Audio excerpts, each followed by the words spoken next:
Hello student, हमने last video में male reproductive system जो है वो स्टार्ट कर लिया है। अब देखो हम मेल रिप्रोडक्टिव सिस्टम से रिलेटेड आगे बातें करेंगे। और लास्ट जो लेक्चर था अपना, उसमें हमने मेल रिप्रोडक्टिव सिस्टम से का जो बेसिक है वो हमने पढ़ लिया था। देखो मेल रिप्रोडक्टिव सिस्टम हम पढ़ रहे हैं जो मेल रिप्रोडक्टिव सिस्टम, ठीक। इस मेल रिप्रोडक्टिव सिस्टम के अंदर मैंने आपको बताया कि जो प्राइमरी ऑर्गन है वो है टेस्टिस, ठीक। इसको आपने नाम दिया था प्राइमरी, क्यों? क्योंकि ये स्पर्म का निर्माण करता है, ठीक। इसके बाद में मैंने आपको बताया वास डिफरेंस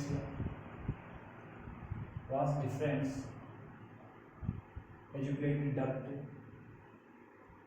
एपिडिडाइमिस और यूरेथ्रा, इसमें पेनिस वगैरह कंप्लीट। यहाँ सेकेंडरी में इंफ्यूरस, ये चीज़ें हमने पढ़ ली।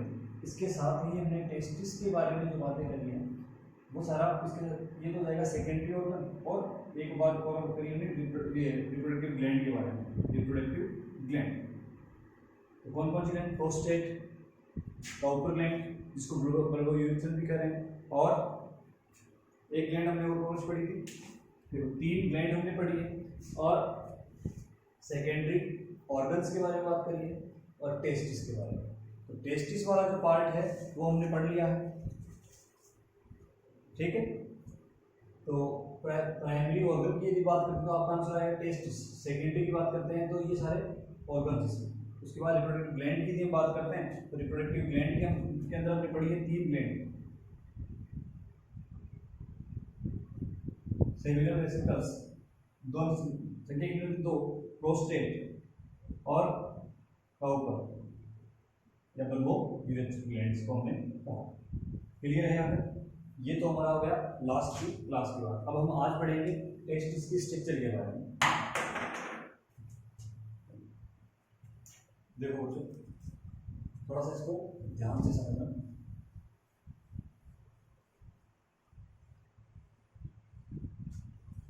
तो हेडिंग लगाओ, टेस्टिस स्ट्रक्चर।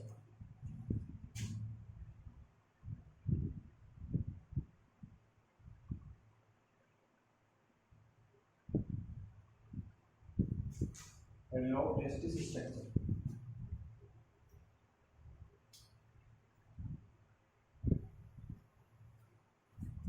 टेस्टिस का हम एक कार्ड के रूप में बात करेंगे यहाँ पर। तो इस प्रकार से हम यहाँ बना लेते हैं कि ये हो गया टेस्टिस।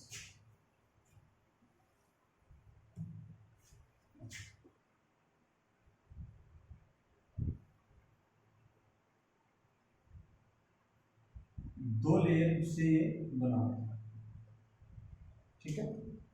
इसके अंदर वाली जो लेयर है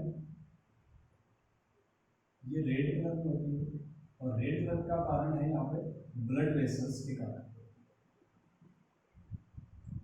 ध्यान से समझना इसको, ठीक है। इस लेयर को नाम दिया जाता है ट्यूनिका एल्बुजिना, और ये जो रेड कलर में आपको दिखाई दे रही है इसको नाम देते हैं ट्यूनिका वेस्कुलोसा, ठीक है। यहाँ मैं बता देता हूँ कि ये जो रेड कलर की है, इस रेड कलर का कारण क्या है? ब्लड वेसल्स की संख्या इसमें क्या होती है? ज़्यादा। और ट्यूनिका एल्बुजिना जो है वो है वाइट फाइब्रोनेटिव टिश्यू से मिलकर बनी। दूसरी बात यहाँ कर लेते हैं कि इसके बाहर एक डबल लेयर की कवरिंग यहाँ पर पाई जाती है, और ये जो कवरिंग है बाहर जो होती है, ऑर्गन्स के बाहर की जो लेयर होती है वो तो पेरिटोनियम। तो ये बच्चों है पेरिटोनियम। अब यहाँ पर देखो, इसके जो बाहर वाली जो है इसको बोलते हैं पेराइटल, पेरिटोनियम, ठीक है। अंदर वाली है इसको बोलते हैं visceral, visceral peritoneum, parietal peritoneum और विसरल पेरिटोनियम। ये, ठीक है। इसके अंदर फ्लूइड भरा होता है।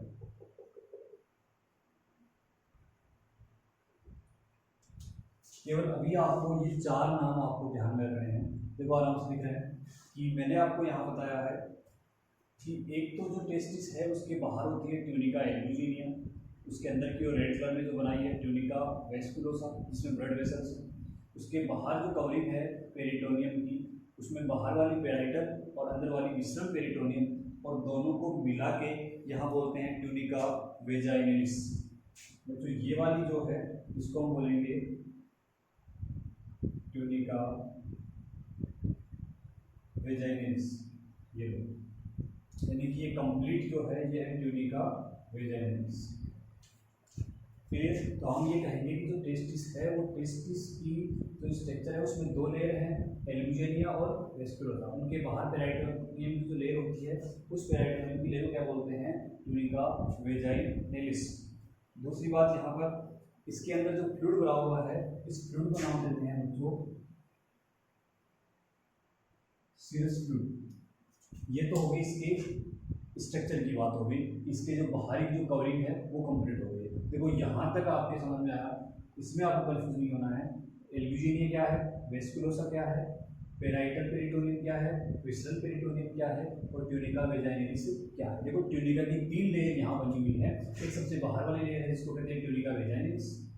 यहाँ आप इसको समझ सकते हैं कि जो टेस्टिस है उसके बाहर ट्यूनिका वेजाइनलिस, फिर उसके अंदर ट्यूनिका एल्ब्यूजिनिया और उसके अंदर ट्यूनिका वेस्कुलोसा।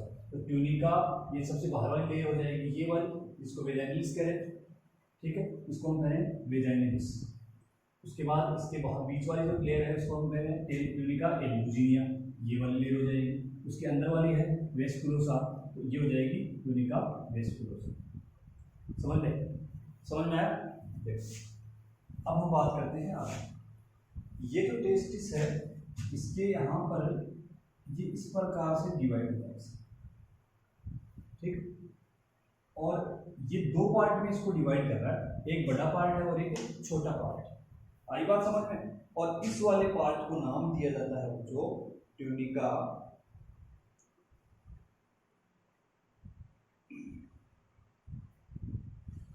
ठीक है। ये देखो ठीक है, ट्यूनिका वाली बात कंप्लीट हो गई।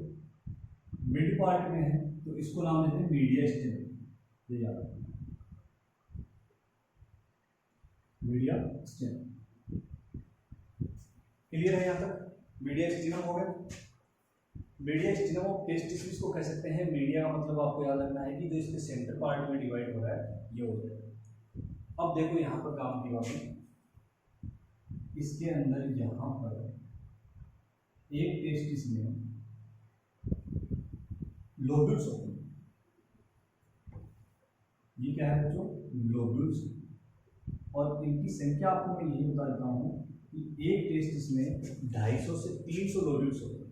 टेस्टिकुलर लोब्यूल्स भी आप इनको कह सकते हो या टेस्टिस लोब्यूल भी आप इनको कह सकते हो। तो सबसे पहले हम बात करते हैं कि ये क्या है,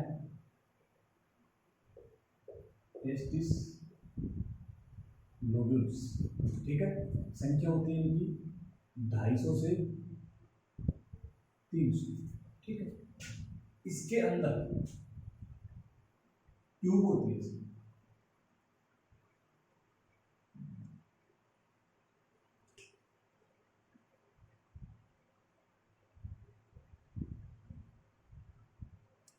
प्रत्येक लोब्यूल में 2 से 3 ट्यूब्स होती है, ठीक है। और इन ट्यूब्स को नाम दिया जाता है बच्चों सेमिनिफेरस ट्यूब्स। और ये वो सेमिनिफेरस ट्यूब्स हैं जिनमें स्पर्म निर्माण होता है, ये आपको याद रखना है। यहां तक क्लियर है? देख लो एक बार, ठीक है। अब हमें आगे देखना है कि ये जो ट्यूब बनी हुई है ये सारी ट्यूब यहाँ पर इस प्रकार से आगे की हुई इनकी ओपनिंग के लिए होती, ठीक है। अब ये सारी ट्यूब्स हैं वो एक बड़ी डक्ट में ओपन होती है, और जो बड़ी डक्ट होती है वो इस प्रकार से होती है, ऐसे। समझ पा रहे हो? जैसे हम कह रहे हैं कि ये 3 ट्यूब हैं और इन ट्यूब के बाहर एक बड़ी ट्यूब ऐसे लगी हुई है, तो तीनों ट्यूब अलग अलग हैं, लेकिन तीनों ट्यूब की जो ओपनिंग है वो एक ही ट्यूब के अंदर है। तो आप यहाँ देख पा रहे हो कि सेमिनिफेरस ट्यूबुल्स जो हैं वो सारी सेमिनिफेरस ट्यूबुल्स एक बड़ी ट्यूब में ओपन होती है, और जिस ट्यूब में ये ओपन होती है इसका नाम दिया जाता है जो रेटेड टेस्टिस। बोलो यहाँ तक कोई दिक्कत? क्या बताया मैंने? सेमिनिफेरस ट्यूबुल्स की संख्या क्या आप यहाँ लिखो, तो यहाँ लिखना 2 से 3 होती है पर लोब्यूल्स का। दोबारा इसको समझने की कोशिश करना। सबसे पहले हमने बात करी कि टेस्टिस जो है उस टेस्टिस के बाहर 3 ट्यूनिका की लेयर होती है, ट्यूनिका वेजाइनलिस सबसे बाहर वाली, उसमें पैराइटल और विस्ट्रल आ गई है, तो सीरस फ्लूइड उसके अंदर बना होता है। तो ये बात कंप्लीट, ठीक है। उसके बाद में भी बात करें ट्यूनिका एक्सक्लूसिव, ट्यूनिका वेस्कुलस, ठीक है। उसके बाद हम बात कर रहे हैं कि उस ट्यूनिका जो वेस्कुलोसा है उसका मिड पार्ट जो है, उस मिड पार्ट में एक कह सकते हैं इसको डिवाइड किया हुआ है यहाँ पे, तो इसको हम नाम दे रहे हैं मीडियस्टिनम टेस्टिस, ठीक। कहो तो आप टेस्टिस कह सकते हो, मीडियस्टिनम टेस्टिस। अब आप यहाँ देखोगे कि मीडियस्टिनम टेस्टिस जो है उसके इस वाले पार्ट में लोब्यूल्स बने होते हैं, और लोब्यूल्स का नाम है टेस्टिस लोब्यूल्स, जिनकी संख्या होती है 250 से 300, ठीक है। एक में 250 से 300 है, और 250 जो लोब्यूल्स होते हैं वो लोब्यूल्स में ट्यूब होती है, वो ट्यूब जिनके अंदर स्पर्म का निर्माण होता है, उनमें प्राइमरी सेल्स होती है, ठीक है। तो उसकी बात हम करेंगे आगे, लेकिन आपको याद रखना है कि लोब्यूल्स में क्या होते हैं, सेमिनिफेरस ट्यूबुल्स होती है, और ये ट्यूबुल्स कितनी होती है, 2 से 3 पर लोब्यूल्स होती है, और ये जो ट्यूब हैं वो सारी ट्यूब एक बड़ी ट्यूब के अंदर ओपन होती है जिसका नाम है रेटे टेस्टिस। इसको आप नोट कर लो।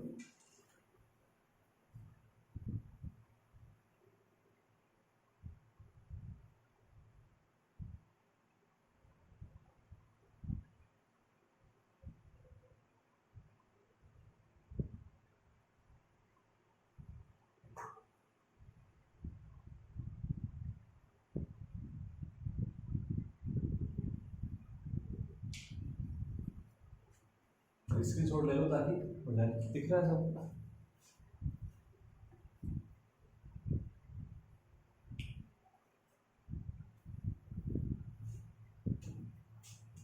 रेटेड टेस्टिस के लिए क्वेश्चन आता है कि रेटेड टेस्टिस होता क्या है, तो आप लिख लेना यहाँ पे कि डोर्सल साइड जो होती है उस डोर्सल साइड में नलिकाओं का गुच्छा,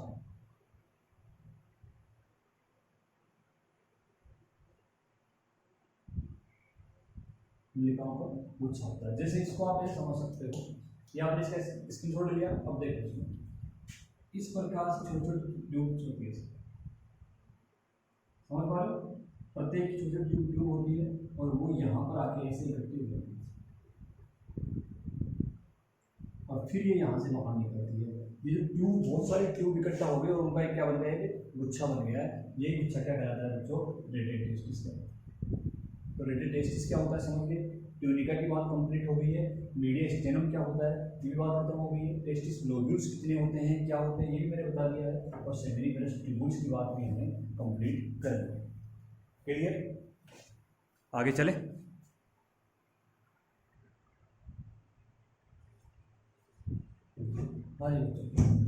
अब ये मैंने आपको पढ़ाया था सेमिनिफेरस ट्यूबुल्स। सेमिनिफेरस ट्यूबुल्स में 2 से 3 है। अब हम बात करते हैं सेमिनिफेरस ट्यूबुल्स जो है उनके अंदर या उसमें ऐसी क्या विशेषता है कि वहाँ पर स्पर्म का निर्माण होता है। तो यहाँ पर हम बात करते हैं कि ये जो 3 हमने बना रखी है इस प्रकार से, यानी कि ये 3 ट्यूब है, हमने इनको ऐसे काट लिया है। ऐसे काट लिया तो आपको 3 सामने से ट्यूब दिखाई दे रही है, ठीक है। ये तीनों ट्यूब आपको दिखाई दे रही है। यहाँ पर देखो ये सेमिनिफेरस ट्यूबुल्स, ये जो सेमिनिफेरस ट्यूबुल्स हैं, इन सेमिनिफेरस ट्यूबुल्स का जो बाहरी जो आवरण है ये वाला, इसको बोलते हैं ट्यूनिका। क्लियर? और इसके अंदर वाली जो लेयर बनी हुई है ये बनी होती है जर्मिनल एपिथेलियम, ठीक है। थोड़ा ध्यान से सुनना इसको। ट्यूनिका प्रोपिया इस सेमिनिफेरस ट्यूबुल्स का बाहरी आवरण, तो मैं यहाँ लिख देता हूँ इसका बाहरी आवरण और ये अंदर का। क्लियर है यहाँ तक? यही आपको याद रखना है, इसके अलावा आपको कुछ याद नहीं रखना है। जर्मिनल एपिथेलियम जो होता है, उस जर्मिनल एपिथेलियम में दो प्रकार की सेल्स होती है बच्चों। एक तो देखो ये जो ब्लू कलर में आपको दिखाई, ये बड़ा था, ये जो पिलर टाइप से दिख रहा है, इसको बोलते हैं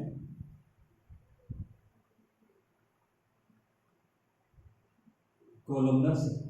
क्या बोलते हैं बच्चों? Columnar cell. यहाँ तक ठीक है?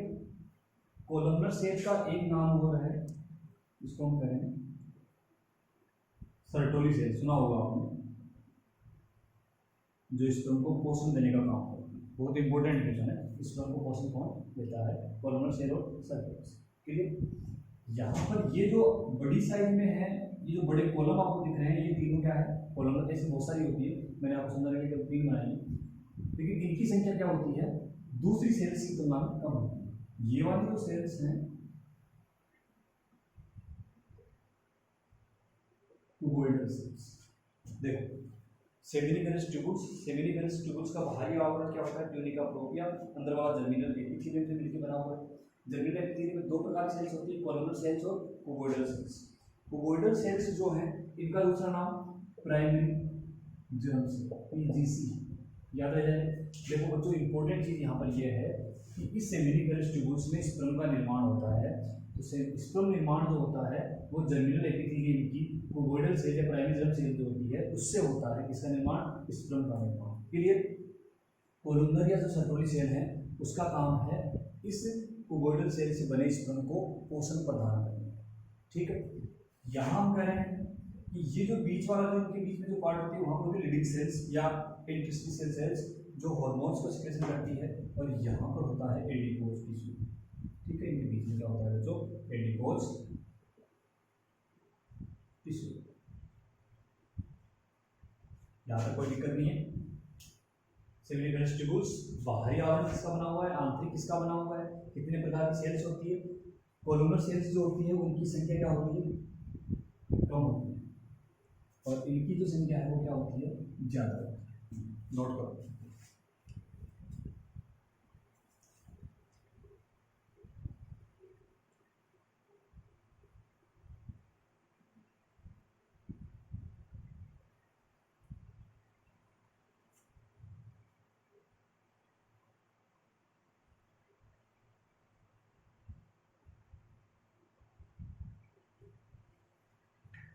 दिख रहा है?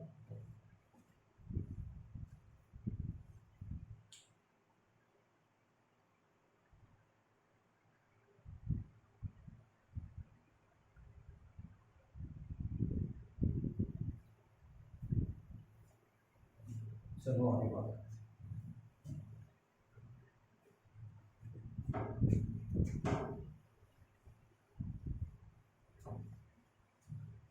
इसमें क्वेश्चन आने की संभावना तो बहुत ज़्यादा होती है, और अब बोर्ड के जो एग्जाम है, बोर्ड के एग्जाम में भी इससे डायग्रामेटिक क्वेश्चन या थ्योरेटिकल क्वेश्चन से पूछा जाता है।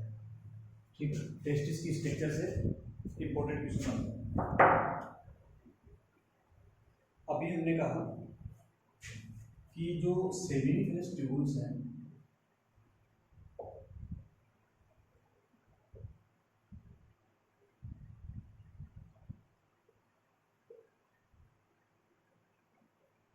उस सेमिनिफेरस ट्यूबुल्स का बाहरी आवरण ट्यूनिका प्रोपिया और जर्मिनल एपिथेलियम से मिलकर बना हुआ। अब हम यहाँ बात करते हैं कि जर्मिनल एपिथेलियम जो है उसमें दो प्रकार की सेल। कितने प्रकार की सेल है बच्चों? दो प्रकार की। नंबर एक क्यूबोइडल या प्राइमरी जर्म सेल। ठीक है?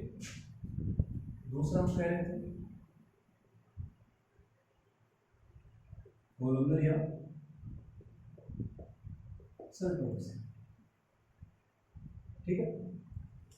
अब हम बात करते हैं क्यूबोइडल या प्राइमरी जो सेल हैं, इसकी यदि संख्या की बात करें तो संख्या होती है बच्चों अधिक।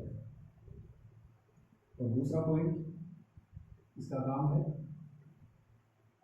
स्पर्म निर्माण। ऐसे हम इसके लिए दिखाएंगे कि इसकी जो संख्या है वो क्या है बच्चों? कम है।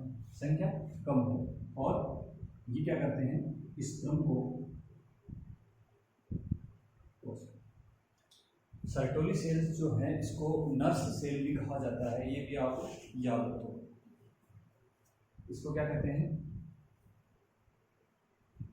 नर्स सेल भी कहा जाता है,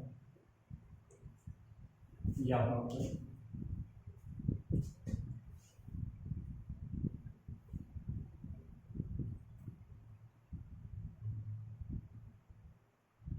यह सेमिनिफेरस ट्यूब्यूल्स की बात लगभग हो गई है। इसमें से एक पॉइंट अपने को और पढ़ना है। देखो तो इसके बारे में आप ध्यान रखोगे कि प्राइमरी जो जर्मिनल एपिथेलियम है उसमें दो प्रकार के सेल्स है, कुबोइडल है, कोलोनल सेल है। कुबोइडल संख्या में अधिक होती है, स्पर्म का निर्माण करती है, कोलोनल संख्या में कम होती है, स्पर्म को पोषण देती है। सर्टोली सेल भी कहते हैं, दूसरा उसको नर्स सेल भी कहा जाता है। क्लियर। अब देखो एक चीज़ यहाँ पर नोट कर लेना इसको। अभी हमने टेस्टिस का स्ट्रक्चर बनाया और उसमें हमने ये कहा था कि यहाँ ये लोब्यूल्स हैं और ये जो सेमिनिफेरस ट्यूब्यूल्स थी, उसके बाद हमने कहा कि यहाँ ये रेडिटेस्टिस में जा। तो सेमिनिफेरस ट्यूब्यूल्स में जो सर्टोली सेल्स होती हैं वो पोषण देने के साथ साथ एक फ्लूइड और सीक्रेट करती है। तो उस फ्लूइड से क्या करता है, उस फ्लूइड से दबाव पर एक प्रेशर क्रिएट होता है, यानी कि क्या होगा, पीछे से धक्का लगेगा इनके ऊपर, इसके ऊपर, स्पर्म के ऊपर। तो स्पर्म के ऊपर जब धक्का लगेगा तो स्पर्म यहाँ से निकल के इस रेडिटेस्टिस में पहुँच जाते हैं। तो आपको ये याद रखना है कि सर्टोली सेल से स्रावित होने वाला जो द्रव्य है, फ्लूइड है, उसके प्रेशर से, उसके दबाव से स्पर्म कहाँ से, यहाँ स्पर्म कहाँ जाएंगे, रेडिटेस्टिस में प्रवेश कर जाएंगे। क्लियर है यहाँ तक, याद नोट करो। उसके बाद हम सर्टोली सेल के बारे में बात करें।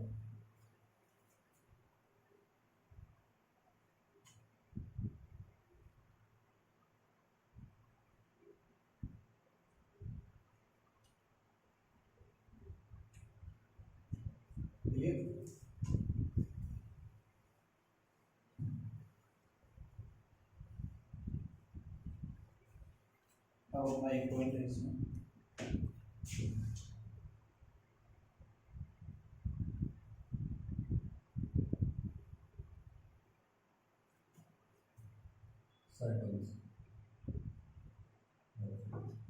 ठीक है।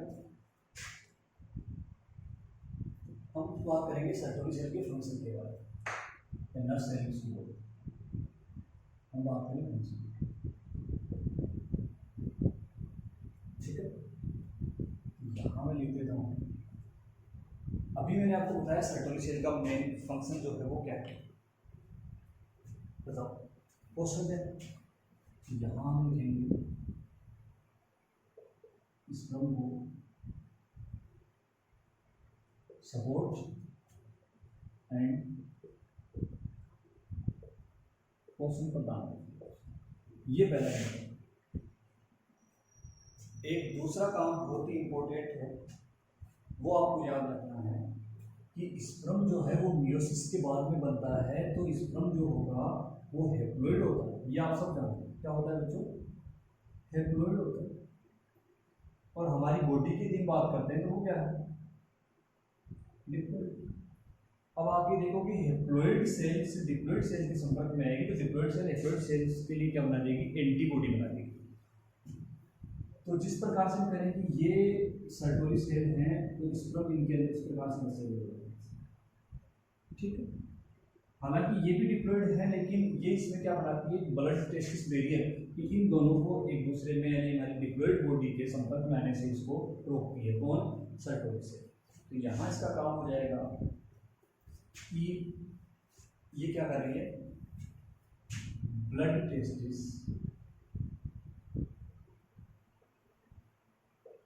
बैरियर बनाती है। और ब्लड टेस्टिस बैरियर बनाती है तो स्पर्म जो हैप्लॉइड है और डिप्लॉइड हमारी बॉडी है उन दोनों को आपस में अटैच होने से रोकती है। इसी कारणवश क्या होता है कि हैप्लॉइड जो स्पर्म है, हैप्लॉइड स्पर्म डिप्लॉइड जो हमारी बॉडी है, डिप्लॉइड बॉडी में सर्वाइव कर पाता है, एंटीबॉडी यहाँ नहीं बन देता है। ये ब्लड टेस्टिस बैरियर हो जाएगा, जिसे हम कहें कि ये बॉडी पार्ट हो जाएगा, ये स्पर्म हो जाएगा, इसमें ये बैरियर किसने बना दिया, सर्टोली सेल में बैरियर बना दिया। बैरियर बना दिया तो ये दोनों आपस में संपर्क में नहीं आएंगे, इससे एंटीबॉडी नहीं बनेगी और ये डिप्लॉइड बॉडी में जो हैप्लॉइड स्पर्म वो क्या रहता है, सुरक्षित रहता है। क्लियर है यहाँ तक। दूसरा यदि हम कह सकते हैं कि सर्टोली सेल जो है, ये सर्टोली सेल किस रूप में स्पर्म को पोषण देती है। तो यहाँ आप ये भी क्वेश्चन आता है, सर्टोली सेल स्पर्म को ग्लूकोज या आप कह सकते हो ग्लाइकोजन के रूप में पोषण प्रदान।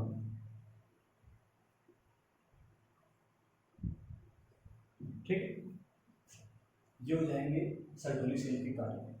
इंपॉर्टेंट है, ये आपको याद रखना है। देखो क्या क्या बताया मैंने, इस सर्टोली सेल के जो कार्य हैं उनमें सबसे पहला कार्य है कि स्पर्म को सपोर्ट करती है और पोषण देती है। पोषण वाला बात यदि डायरेक्ट करते हैं तो पोषण किसके रूप में देती है, ग्लूकोज या ग्लाइकोजन के रूप में देती है। एक ब्लड टेस्टिस वेरिएंट बनाती है, तो ब्लड टेस्टिस वेरिएंट बनेगा तो डिप्लॉइड जो स्पर्म है वो डिप्लॉइड बॉडी के संपर्क में नहीं आएगा, जिससे एंटीबॉडी नहीं बनेगी और जो स्पर्म है वो जीवित बॉडी में जीवित रहेगा। ठीक,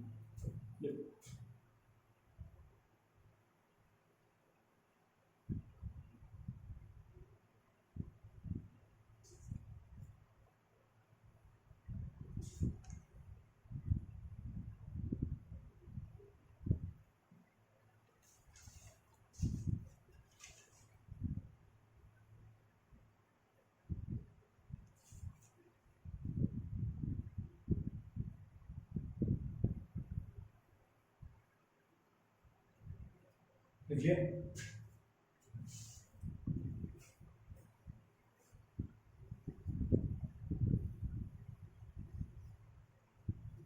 एक हार्मोन की यहाँ बात करेंगे, क्वेश्चन आता है इसमें कई बार,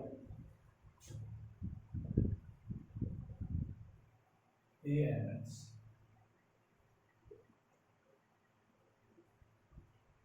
एंटी मुलेरियन हार्मोन। देखो एंटी मुलेरियन हार्मोन जो है इसका काम है बच्चों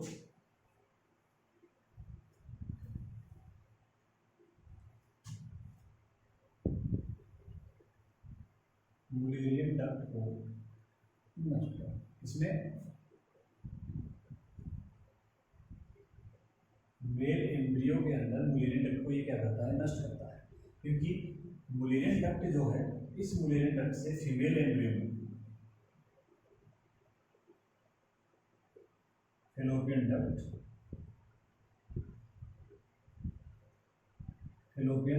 डक्ट का निर्माण इसके अंदर होता है, या याद रखो। ठीक है, फैलोपियन डक्ट से जुड़ा होता है यूट्रस। तो यहाँ पे याद रखना कि मुलेरियन डक्ट जो है वो फीमेल एम्ब्रियो में फैलोपियन डक्ट एंड यूट्रस का निर्माण करती है। क्लियर है यहाँ तक। तो AMH जो हार्मोन है, एंटी मुलेरियन हार्मोन जो है, वो मेल एम्ब्रियो में पाया जाता है और मेल एम्ब्रियो में मुलेरियन डक्ट जो होती है उसको नष्ट कर देता है। और ये मुलेरियन डक्ट काम क्या करती है कि फीमेल एम्ब्रियो में ये पाई जाती है और उसमें ये हार्मोन नहीं होता और उसमें ये क्या बनाती है, फैलोपियन डक्ट और यूट्रस। हालांकि कुछ पार्ट मुलेरियन डक्ट का मेल एम्ब्रियो में पाया जाता है। क्लियर है यहाँ पर। उसके बाद यदि हम बात करते हैं कि जो मेल एम्ब्रियो के अंदर जो पार्ट होते हैं, जो सेक्स ऑर्गन जो इसमें बनते हैं, उनके फॉर्मेशन के लिए कौन सी डक्ट पाई जाती है, तो इसका आप नाम नोट कर लो, वेल्फियन डक्ट बोलते हैं। तो इससे एपिडाइमिस और यूरेथ्रा या वासा डिफरेंस का निर्माण होता है। देखो हम यहाँ कर देते हैं मेल एम्ब्रियो में वेल्फियन डक्ट, और इससे बच्चों क्या बनती है, एपिडाइमिस एंड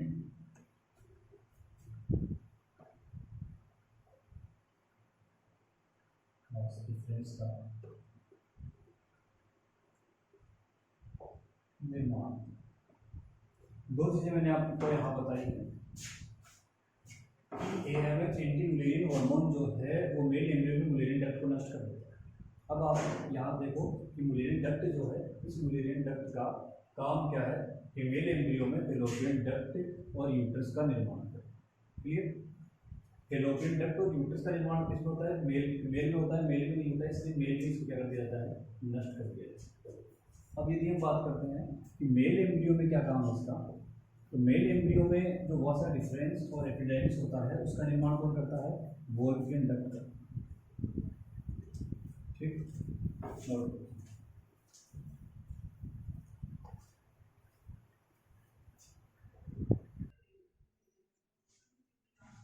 ठीक है बच्चों, आज जो हमने पढ़ा है वो पढ़ा है टेस्टिस की स्ट्रक्चर। ठीक है, टेस्टिस की स्ट्रक्चर से लेके हमने ये बात करी है कि कौन कौन से टेस्टिस के अंदर इस प्रकार की विशेष प्रकार की स्ट्रक्चर होती है जो आगे स्पर्म निर्माण के लिए काम करती है। ये वाला जो पार्ट है ये थोड़ा सा एक्स्ट्रा है, इसको आप चाहो तो आप ध्यान में रख लेना क्योंकि जरूरी है ये पार्ट। यहाँ तक का जो पार्ट है, ये जो सर्टोली सेल की फंक्शन वाली जो बात है, ये बहुत ही इंपॉर्टेंट पॉइंट है। भले ही आप ये दोनों पॉइंट याद नहीं रखो, लेकिन ये चीजें आपको याद होनी जरूरी है। आज के लिए बहुत है, कल जो हम आगे पढ़ेंगे इसमें आप एनसीईआरटी से टेस्टिस के बारे में कंप्लीट एक बार मेल फ्लूइड सिस्टम जो है वो कंप्लीट आप रीड करोगे, उसके बाद हम इसको कंप्लीट कर लेंगे। अपने आगे वाले वीडियो में ये जो मेल फ्लूइड सिस्टम है ये कंप्लीट हो जाएगा।